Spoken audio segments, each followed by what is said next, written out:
Bisa jadi hari ini kita kayak hati kita tuh kan kayak berada di antara jemari Allah ya. Artinya buat Allah ngebolak-balikin hati kita tuh seringan kita ngebolak-balikin bola pingpong, bola tenis meja. Gampang banget, cuman dengan 2 jari doang. Beda banget kan kita ngebolakin hati si dia tuh udah berdarah-darah gak balik-balik ya. Kita tuh udah berdarah-darah, udah keluarin modal habis, mobil jual, segala macam dijual, sampai ngutang kemana-mana, hatinya gak berbalik. Kenapa? Karena yang megang hati dia tuh bukan kita. Kalau buat Allah, ngebalikin hati itu gini doang. Di antara jemari Allah. Ini bukan masalah Allah itu punya jari ya. Karena laisa kamitslihi syai'. Jangan dianalogikan punya jari kayak makhluk, itu nggak boleh. Cuman di sini semacam permisalan betapa mudahnya buat Allah ngebolak-balikin hati orang. Orang yang mungkin nggak pernah kebayang dia bakalan masuk Islam, yang kebayang oleh yang lain tuh dia bakalan mati dalam keadaan memusuhi Nabi itu, malah ternyata dengan mudah Allah balikan hatinya. Justru di hari ketika dia pengen bunuh Nabi. Di hari ketika dia bawa pedang tanpa sarung. Kalau bawa pedang pakai sarung itu masih labil. Bunuh gak ya, masukin lagi, keluarin lagi kan ya. Ini gak pakai sarung, artinya udah mantap banget nih pengen bunuh Nabi. Gak akan dibawa pulang tuh pedang, kecuali ujungnya udah berdarah. Di hari ketika dia pengen bunuh Nabi, di hari itu juga Allah tunjukkan keajaiban. Allah tunjukkan kebesarannya. Allah gak mau bikin Umar masuk Islam pas lagi normal. Itu gak keren. Ceritanya tuh kurang klimaks. Ini pinter hebatnya Allah ya. Allah kan maha hakim, bijaksana banget. Bikin cerita tuh yang kalau ditonton, diceritain, dibahas tuh enak gitu. Kalau terlalu garing, flat kan agak-agak gimana ya, bosan ya. Kayak ada film yang thriller gitu tentang pembunuhan. Udah udah 2 jam kita nonton, belum jelas ceritanya kan gak enak nih. Gak ada klimaksnya. Nah ini dibikin klimaks, justru titik baliknya itu di posisi yang paling nadir, yang paling sulit. Posisi ketika dia mau bunuh Nabi malah dia dapat hidayah. Segampang apa? Segampang ngebolak balikin bola pingpong dengan 2 jari. Mungkin lebih ringan dari itu. Bukan mungkin, pastinya. Jadi alhamdulillah Allah masih menetapkan hati kita dalam keislaman, masih menetapkan hati kita untuk mencintai majelis-majelis surga. Bukan berarti di luar itu majelis neraka, bukan ya. Enggak, kita kan prinsip saya mah respect each other, no judgment, kan itu prinsip saya. Jadi saya kalau ngebahas kebaikan, enggak ada maksud menyinggung ke yang lain bahwa itu buruk, enggak. Cuman mencintai majelis ilmu itu salah satu majelis yang luar biasa loh. Malaikat aja cinta, apalagi kita. Artinya malaikat itu nggak punya modus apa-apa kan mencintai majelis ini. Nggak gara-gara malaikat datang ke sini terus malaikat dicatat sama malaikat lain. Lu datang ya, gua catat nih. Nggak kan? Malaikat nggak saling mencatat lah. Malaikat kan mencatat manusia. Kalau malaikat saling mencatat kan ntar jadi ada transaksi gitu. Lu catat gua, ntar gua balas catat lu, saling mencatat gitu kan. Berapa? 10. Udah tambahin deh nolnya. Kan 0 doang jadi 100 misalnya. Nggak ada malaikat saling mencatat amal malaikat. Malaikat itu mencatat kita. Jadi nggak ada modusnya malaikat datang ke majelis ilmu itu kecuali karena memang majelis ini emang baik. Malaikat itu nge-like bukan karena pengen di follow back sama kita, nggak butuh malaikat follow back dari kita. Kita yang butuh follow back dari malaikat. Apa untungnya malaikat di follow back sama kita? Nggak nguntungin kan, biasa aja karena followersnya udah banyak. Jadi nambah 1-2 dari manusia tuh kayak nggak ngaruh gitu. Kalau kita penting banget di follow back sama malaikat. Kenapa? Karena malaikat kalau nge-follow back itu pasti komennya itu kebaikan. Allahumma gfirlahu warham. Itu komennya malaikat. Ya Allah, ampuni dia, rahmati dia, ampuni dia, rahmati dia. Jadi nguntungin kita. Malaikat yang gak punya kepentingan apa-apa, gak modus ngapa-ngapain, gak ada keinginan apapun, cinta dengan majelis ilmu, apalagi kita yang memang bermodus. Dan modus kita kalau karena Allah insya Allah namanya ikhlas. Modus kita pengen diingat wajah dan nama kita sama malaikat-malaikat. Nanti mereka akan bersaksi di akhirat. Dia tuh ahli ilmu. Kedua, modus kita pengen dapat doa dari malaikat yang menaungi majelis ilmu. Ketiga, kita pengen dibangga-banggain sama Allah. Allah tuh ngebanggain kita di mana? Di Arasy sampai mention Jibril, Jibril Apa tuh gua cinta sama siapa misalnya di antara kita. Nama kita disebutin loh, di-mention, di tag beneran itu. Kecuali nama kita mungkin nama yang agak-agak susah dibaca ya, terlalu banyak bahasa-bahasa asingnya. Kalau namanya standar-standar aja, Asep misalnya ya, apa gitu, itu insya Allah malaikat gampang nge-like-nya gitu. Makanya nama jangan susah-susah. Sampai kakek aja nggak tahu pas tanya, ini cucunya siapa namanya? Nanya ke anaknya, nama anak kamu siapa gitu. Saking susahnya nama anak sekarang. Jadi Allah tuh ngebanggain kita tuh pakai nama kita. Nama yang ada di KTP, nama yang ada di SIM. Kecuali nama-nama terlarang ya. Tapi kalau namanya masih wajar, KTP, SIM itu sama dipakai di langit. Allah nge-mention kita, terus dikasih tahu kepada Jibril. Jibril ngasih tahu ke malaikat. Malaikat ngasih tahu ke seluruh makhluk, ngedoain kita. Kan bermodus tuh. Jadi kalau malaikat aja nggak ada modus cinta dengan majelis ini, kayaknya kita punya alasan yang lebih kuat untuk tetap cinta. Dan ini salah satunya bimbingan hati dari Allah. Alhamdulillah. Kita syukurin terus biar Allah tambahin lagi, istiqomahin lagi. Setiap minggu, setiap bulan, setiap tahun sampai akhir hayat kita. Teman-teman yang dirahmati Allah, malam ini kita bahas tentang life goals. Kalau dalam bahasa ulama itu disebut dengan himmah. Salah satunya disebut dengan himmah. Apa kepengennya kita? Apa yang bikin kita happy? Apa yang bikin kita ngerasa hidup itu meaningful, bermakna? Ini namanya himmah. Mungkin kalau bahasa sederhananya life goals. Sebelum kita ngobrolin tentang masalah himmah, life goals ini, coba kita baca satu paragraf kecil di dalam surat Ali Imran ayat 35. Biar gaung tilawah kita itu makin menggetarkan arasy Allah dengan kebaikan. Surat Ali Imran ayat 35. Kita baca sampai ayat 37. Surat Ali Imran ayat 35 sampai 37. A'udzu billahi minasy syaithanir rajim. Silakan.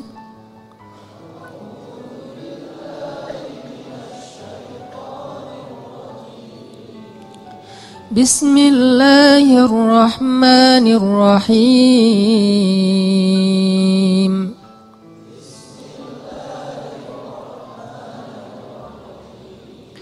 إذ قالت امرأة عمران رب إني نذرت لك ما في بطني محررا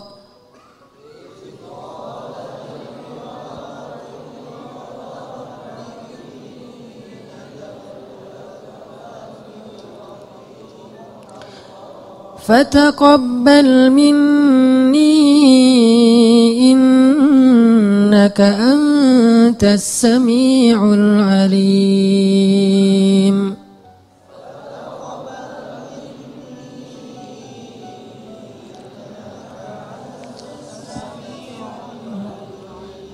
فلما وضعتها قالت رب إني وضعتها أنثى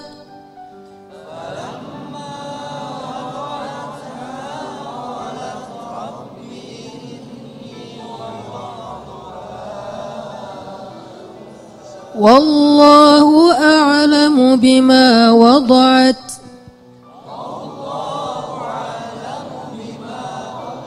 وليس الذكر كالأنثى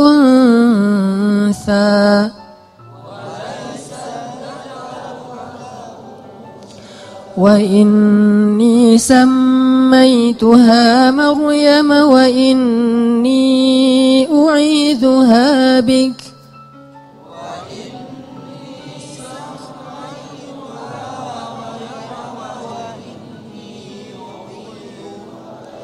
وإني نعيذها بك وذريتها من الشيطان الرجيم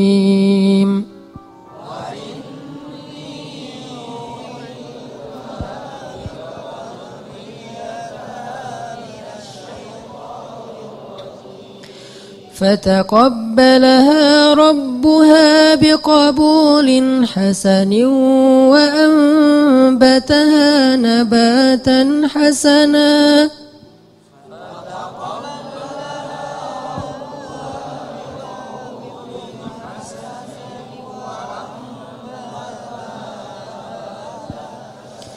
وكفلها زكريا كلما دخل عليها زكريا المحراب وجد عندها رزقا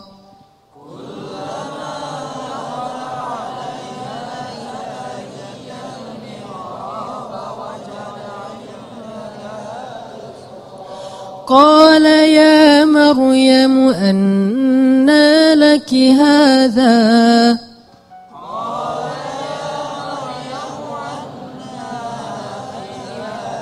قالت هو من عند الله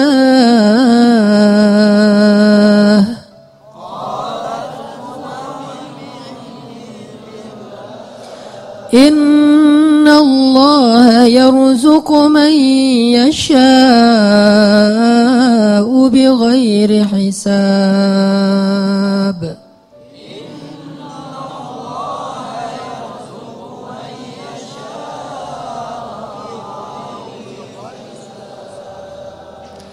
Ingatlah kisah ketika istri Imran berdoa, "Ya Tuhanku, sesungguhnya aku bernazar kepada Engkau agar janin yang ada dalam kandunganku kelak menjadi seorang hamba yang berkhidmat kepadamu di dalam masjid, yaitu Masjidil Aqsa. Maka terimalah nazarku itu. Sesungguhnya Engkaulah yang Maha mendengar lagi Maha mengetahui." Maka ketika ia melahirkannya, ia berkata, "Ya Tuhanku, aku telah melahirkan anak perempuan, sedangkan Allah lebih tahu apa yang dia lahirkan. Dan anak laki-laki tidaklah sama dengan anak perempuan dalam aturan-aturannya. Dan aku memberinya nama Maryam, dan aku memohon perlindunganmu untuknya dan anak cucunya dari gangguan syaitan yang terkutuk." Maka Allah menerima Maryam dengan penerimaan yang baik, membesarkan Maryam dengan pertumbuhan yang baik, dan menyerahkan pemeliharaan Maryam kepada Zakaria. Setiap kali Zakaria masuk menemuinya di dalam mihrab kamar khusus ibadah, Zakaria mendapati makanan di sisi Maryam.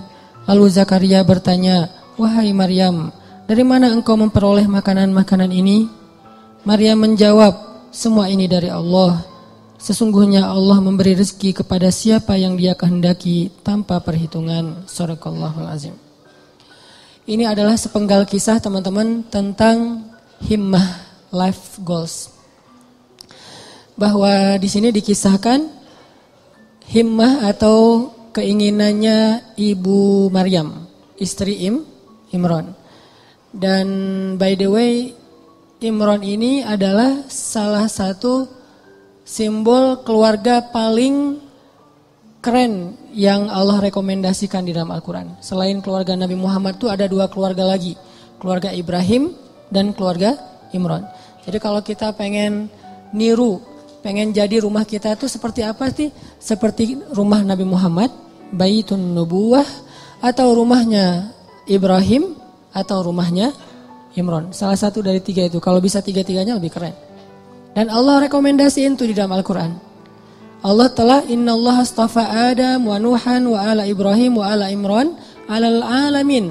Allah menjadikan mereka lebih daripada semua yang ada di dunia. Dua keluarga ini, keluarga Ibrahim dan keluarga Imran. Bahkan sebagian ulama sampai berdebat, Imran ini nabi atau bukan.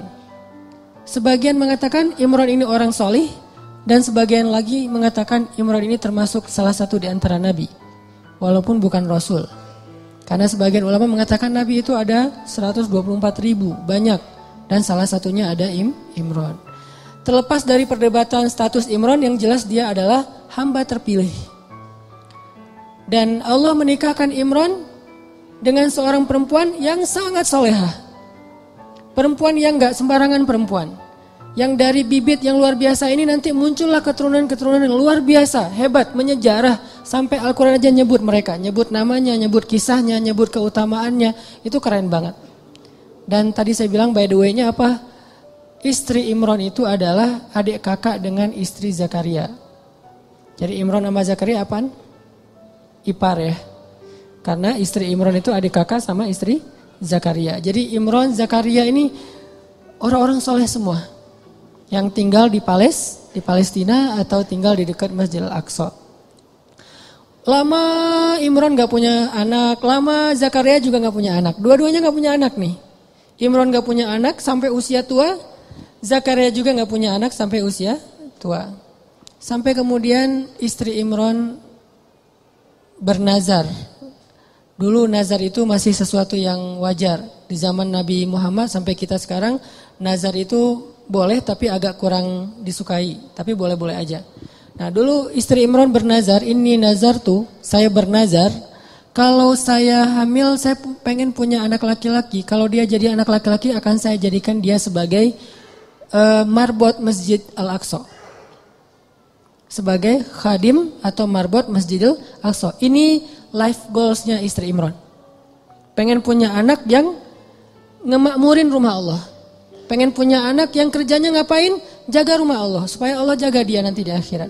Dia kerjaannya tuh bersih-bersih masjid. Dan itu bukan kerjaan orang yang pengangguran loh ya. Walaupun istilah di kita itu marbot. Itu istilah yang mungkin jadi kemudian terkesan di masyarakat sesuatu yang gak keren. Biasa aja. Padahal itu pekerjaan paling mulia loh. Kalau ada orang yang sebagai mungkin dia yang bertanggung jawab di sebuah bangunan, sejarah, perpustakaan, museum, kayak gitu-gitu. Ada yang lebih keren, ngejaga rumah Allah Subhanahu Wa Taala. Ngejaga di sini bukan berarti Allah nggak bisa ngejaga. Allah ngasih kita bagian supaya kita dapat kebaikan, karena kehormatan. Kalau Allah menjagain sendiri terus nggak ada peluang kita untuk dapat kehormatan dari Allah. Justru karena Allah kasih kesempatan, ini bukan karena Allah kurang mampu, enggak. Tapi Allah pengen kita dapat kehormatan dengan menjaga rumah Allah.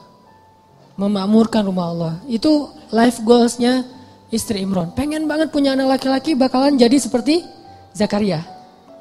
Jadi istri Imran ngefans banget berat sama Zakaria. Ya Allah saya pengen punya anak laki-laki kayak gitu tuh. Kayak ipar saya.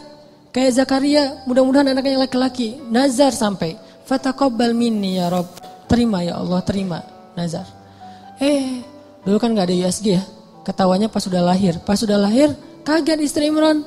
Rabbi inni wada'tuha unsa. Ya Allah gimana nih anaknya perempuan.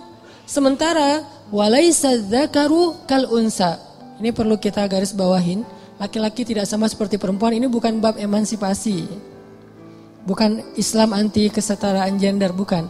Maksudnya adalah dulu tradisi orang Bani Israel. Tradisi orang Yahudi yang ada di Palestina. Perempuan tuh gak boleh menjadi marbot di masjid. Perempuan itu gak boleh belajar di dalam masjid. Perempuan itu gak boleh bahkan masuk ke masjid kecuali terbatas sekali gitu. Jadi maksud laki-laki tidak sama dengan perempuan, maksudnya tradisi yang berlaku waktu itu tidak sama laki-laki dengan perempuan. Ini bukan doktrin bahwa Islam itu gak mengakui perempuan, bukan. Kita harus balik lagi ayat itu, kembalikan lagi kepada konteks sejarahnya. Makanya saya sering bilang jangan menjudge sejarah dengan angle kekinian, pasti jadi salah paham. Kalau kita menilai sejarah tapi pakai persepsi kekinian, kita akan sering salah paham terhadap sejarah. Kok gini sih, kok gitu sih? Kenapa? Karena kita ngelihatnya benturan dengan culture kekinian kan. Makanya kalau pengen ngerti sejarah, pakailah angle sejarah. Jadi yang dilihat bukan cuma adegannya, sampai persepsi sejarah, emosional sejarah, lengkap gitu. Jadi sejarah itu sampai baper. Jangan cuman adegan tapi persepsinya kekinian, gak nyambung. Nah pada masa itu laki-laki dan perempuan itu dibedain tentang masjid. Laki-laki boleh masuk ke masjid bebas, boleh berkhidmat di masjid, boleh belajar di masjid, boleh jadi ulama di masjid. Perempuan gak boleh, beda dengan di Islam kan. Kalau di Islam justru sebaliknya. Sama laki-laki dengan perempuan dalam masjid, cuman beda fikih. Kalau perempuan lagi haid nanti ada batasannya. Tapi kalau perannya di dalam masjid boleh banget. Buktinya apa? Aisyah itu ngajarin hadis di dalam masjid loh. Dan muridnya laki-laki. Muridnya Aisyah itu juga banyak laki-laki. Walaupun berdua ngajarnya tuh, Abu Hurairah sama Aisyah. Tapi banyak hadis-hadis yang Aisyah tahu, Abu Hurairah nggak tahu. Atau hadis-hadis yang Abu Hurairah tahu, Aisyah nggak tahu. Sehingga mereka kayak saling mention gitu, saling broadcast. Aisyah broadcastin dong hadis-hadis yang gua nggak tahu, di broadcast sama Aisyah. Nanti Aisyah juga minta dari Abu Hurairah, saling transfer hadis. Bukan untuk mentahzir ya. Mereka mentransfer hadis bukan untuk nyalah-nyalahin, apa salah lo, enggak. Mentransfer hadis itu untuk saling sharing kebaikan. Motivasi sifatnya. Oh ada hadis gitu ya, iya gitu. Jadi dalam Islam, Abu Hurairah, Aisyah ngajar di masjid, nanti ada tokoh-tokoh perempuan yang luar biasa banyaknya, termasuk yang paling legend itu kan Khadijah ya. Yang paling berpengaruh dalam dakwah Nabi kan Khadijah, dan Khadijah itu nggak tinggal diam di rumah nungguin, Nabi Muhammad kemana ya, udah jam segini belum pulang, di telepon nggak diangkat aja, kayaknya habis baterai deh, gitu-gitu enggak. Khadijah tuh nggak pasif di rumah loh ya, nggak bantu dakwah Nabi, dia aktif, cuman tetap ada kayak etikanya, ada moralnya. Di masa itu justru Allah pengen mengubah tradisi orang Bani Israel yang menganggap perempuan itu kelas kedua di antara masyarakat. Makanya Allah nyindir, ini sebetulnya bahasa sindiran. Walaysa dzakaru kal unsa. Menurut orang Bani Israel, perempuan itu enggak sama dengan laki-laki. Tapi di ayat berikutnya apa? Fataqabbalaha rabbuha biqabulin hasan. Tapi Allah sendiri nerima perempuan itu dengan penerimaan yang baik. Jadi Allah tuh pengen mengubah tradisi sebetulnya. Biar kita gak salah paham terhadap ayat ini. Tuh ayatnya tuh gak sama laki-laki perempuan. Yang gak sama itu bukan dalam persepsi ayat. Bukan dalam persepsi Allah, dalam persepsi masyarakat. Dan Allah mengubahnya dengan kalimat fataqabbalaha rabbuha biqabulin hasanin. Justru Allah nerima perempuan itu dengan penerimaan yang sangat istimewa. Dia sediakan khusus mihrab buat dia, diberikan keutamaan buat dia, sampai turun makanan aja dari langit coba. Kurang apa perlakuan Allah? Treatment Allah ke Maryam tuh lebih istimewa daripada cowok-cowok yang udah lama di situ. Banyak tuh cowok-cowok, ada yang jomblo, ada yang udah nikah, itikaf di masjid, terutama yang jomblo ya. Masih punya banyak waktu lah buat itikaf kan. Kalau udah nikah, kalau keseringan itikaf zalim juga sama istri ya kan ya. Kalau udah nikah mah dijadwalin seminggu sekali. Tapi kalau masih sendiri, itikaf aja setiap hari gak masalah. Apalagi kos-kosan gak sempat bayar, udah masjid aja. Jadi udah lama di masjid kayak gitu, tetap aja Allah gak ngasih hidangan dari langit. Sedangkan cewek, Allah kasih hidangan dari langit. Di sini menunjukkan bahwa Islam itu menghargai perempuan banget loh. Bisa dibilang jarang banget ada orang yang dapat hidangan celeng datang dari langit. Itu udah buah yang seger, yang udah kualitasnya luar biasa. Di depan Maryam, Zakaria aja sampai terheran-heran. Padahal Zakaria itu jelas-jelas sepakat ulama dia itu nabi. Zakaria aja terheran-heran dengan perlakuan treatment langit kepada Maryam. Sedangkan Bani Israel melecehkan Maryam. Jadi maksud walaysa dzakaru kal unsa, tidak sama laki-laki dengan perempuan di sini adalah Allah lagi nyindir tradisi Bani Israel. Itu maksudnya. Bukan dalam Islam itu laki-laki dan perempuan itu dibeda-bedain, bukan. Udah gitu, ya udah deh kalau gitu, udah terlanjur lahirin anak cewek, masa mau digimanain lagi gitu, masa dioperasi segala macam, enggak, susah. Akhirnya ibu Maryam menamakan anaknya Inni Sammaituha Maryam. Apa arti Maryam secara bahasa? Khadimah. Maryam itu secara bahasa artinya marbot, cewek. Jadi arti Maryam itu khadimah, yang berkhidmat, itu bahasa dulunya adalah Maryam, kemudian jadi bahasa Arab. Inni sammaituha Maryam. Saya pengen ngasih dia nama marbot perempuan, bahasa singkatannya Maryam. Mudah-mudahan engkau menerima dia ya Allah. Akhirnya dikaderlah Maryam dari kecil. Bayangin teman-teman, Maryam usia 3 tahun udah nanya-nanya ke ibunya, "Mah, kapan aku ke Al-Aqsa? Kapan aku beribadah di sana? Kapan aku disantrinin? Kapan aku dimasukin ke pesantren?" Itu 3 tahun dan minta-minta kayak gitu. Malah ibunya yang gak tega, "Mah, aku kangen dengan Al-Aqsa." Karena belum waktunya, karena ada waktunya nanti dia boleh ke Al-Aqsa. Maryam setiap hari naik ke atas bukit, menghadap ke arah Al-Aqsa dan berbicara dengan Allah. Ya Allah, aku kangen dengan Al-Aqsa. Ya Allah, aku pengen ke sana. Ya Allah, ini daya tariknya Al-Aqsa. Jadi salah satu ciri orang beriman mencintai Al-Aqsa. Itu salah satu di antara bagian dari keimanan. Mencintai Al-Aqsa. Bukan karena konfliknya, bukan karena sentimen terhadap Israelnya, bukan. Karena emang kayak gitu turun-temurun dari zaman dulu. Ini tradisi. Tradisi spiritual namanya. Dari zaman Nabi Sulaiman udah kayak gitu, zaman sebelumnya juga kayak gitu, zaman Musa juga kayak gitu. Tradisi spiritual yang diturun-temurunkan. Dan Maryam kecil, anak usia 3 tahun, udah cinta banget dengan Al-Aqsa. Pengen kesana, mah kapan. Kenapa bisa punya anak kayak gini? Life goals ibunya, himmah ibunya. Jadi kalau salah satu rahasia dari life goals itu kalau benar-benar kuat jadi himmah, nanti kita belajar apa bedanya himmah dengan sekedar basa-basi. Kalau benar-benar jadi himmah teman-teman, itu akan jadi kenyataan loh. Gimana kita jadiin life goal kita jadi kenyataan, life goal kita jadi keajaiban. Walaupun rintangan ada aja kayak istri Imran, kok lahirnya anak perempuan. Justru Allah pengen ngasih banyak hikmah, banyak luar biasa pelajarannya lewat skenario kayak gitu.